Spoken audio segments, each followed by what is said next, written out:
Hi everybody. Azerite armor was just introduced in this last patch cycle for Alpha. So I thought I'd take a minute to sit down and go over how this is supposed to work for the best of my knowledge, since we can actually see how it's supposed to work. First off, everybody should know this, but if you don't, we have a new artifact called the Heart of Azeroth. And you get this at 110, I'm assuming through the opening quest chain. And it starts at level 1. And at level 1, you get all these stats, and his item level is 266.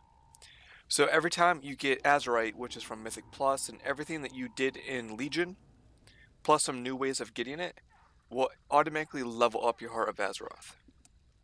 And the Heart of Azeroth is applied to all your specs. So there's no more putting points into Havoc and putting points into Vengeance.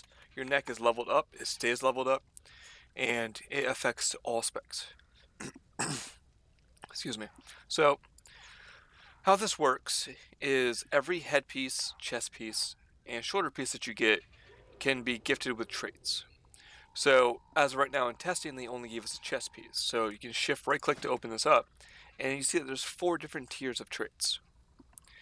The uh, first tier, let's look at this first. The first passive is contributing to the death of an enemy. You heal for 786, and it grants you 26 versatility for 1 minute, stacking up to 2 times. This would affect both Havoc and Vengeance. And there's Devour. Using Demon Bite 3 times in a row grants you 29 mastery for 4 seconds. Now, Demon Bite is a Havoc only ability, so if you wear this chest piece for both specs, if you are in Vengeance spec and you take Devour, this trait is essentially dead. You can't get like any use out of it. And then we have Revel in Pain. When Fiery Brand expires on your primary target, you gain a shield that absorbs up to 5900 damage for 15 seconds based on the damage you do. So basically this is the Vengeance only trait. So how this is looking is there's a Vengeance one, a Havoc one, and then a neutral one. So if you want to spec your Vengeance completely out to the best of your ability, you'd be taking the Vengeance traits. That means this chest piece would be borderline useless besides item level for Havoc. So basically we're stuck. So if you want to max out your Havoc and max out your Vengeance, you have to get 2 chest pieces, 2 head pieces, 2 shoulder pieces. Unless you want the neutral talent for whatever reason. So let's go ahead and take Revel in Pain. You can't switch off of this. This is it. So once you pick it, it's what it is forever. So then that's at Heart of Azeroth level 1. At level 4, we get the second set. This one gives you dodge, stacking up to 10 times when you take damage. This one has a chance to do physical damage to the target. It increases upon lower HP. And then this one, let's see here, increases your crit, haste, mastery, and verse by 97 for 10 seconds. So when you do damage. Obviously, this is more Vengeance. This is more. I'm serious. I think these both would work for Havoc. I'm going to probably level this up a little bit to give it a shot, but I'm assuming both of these will work for Vengeance. I don't know if it'd be like lower proc rates though. That's something that has to be tested. Because a lot of stuff that's designed for Havoc, and then when you use it for Vengeance, like Trinkets and Legion, as a lot of people already know, does less procs. Kind of curious if this is the same way. And then down here we have Vampiric Speed. When an enemy you damage dies, you heal, and then you gain 60 speed. And then Resounding Protection. Every 30 seconds, you gain Absorb Shield for 262 for 30 seconds. This is like a mini Prides. Kind of interesting. And then the last one is increases the item level by 5.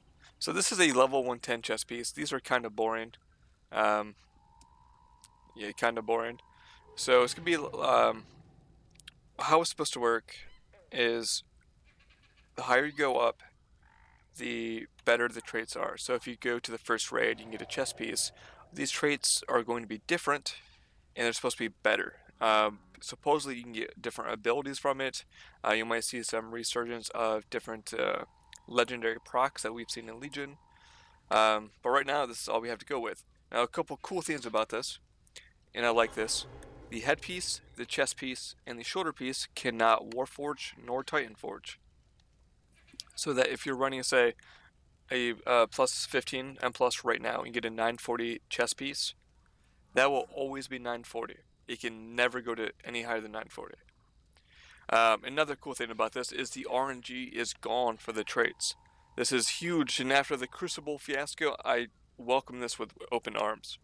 Meaning that if I have this Best of the Champions and it's item level 185, now if I get another Best of the Champion, but it's 206, it will have the same exact traits. So that you can always farm, if you want a specific trait, you can farm one raid or one boss or one dungeon over and over and over until you get it. And you'll always know that the traits will always be exactly the same. So that's pretty cool. So it's kind of neat. The only thing that I don't know, and I don't know if anybody knows yet, is say if we're using a 185 chest piece and we get a 215 chest piece, whether or not these Azerite levels will change. Because we know that they even said that the higher you go, the more Azerite you're going to need to level up or wall pick your traits. So it comes down to, is it item level or tier base? Meaning that if you go from Emerald Nightmare to Nighthold, now the levels go up, or is it going from like 185 to 250? Because it would feel real bad having all 4 traits on your, say, a mythic plus 10 chest piece, and then getting the same chest piece in a mythic plus 15 that is higher item level, but have this be a lot higher so you can't actually get all 4 traits. That would feel bad, but as of right now, like, I don't know if anybody knows how that works. So it's interesting. So that's how Azerite's gonna work. Hopefully some of the traits will get better and more fun, but gotta wait and see. So if you have any questions or comments, please leave them below, and thank you for watching.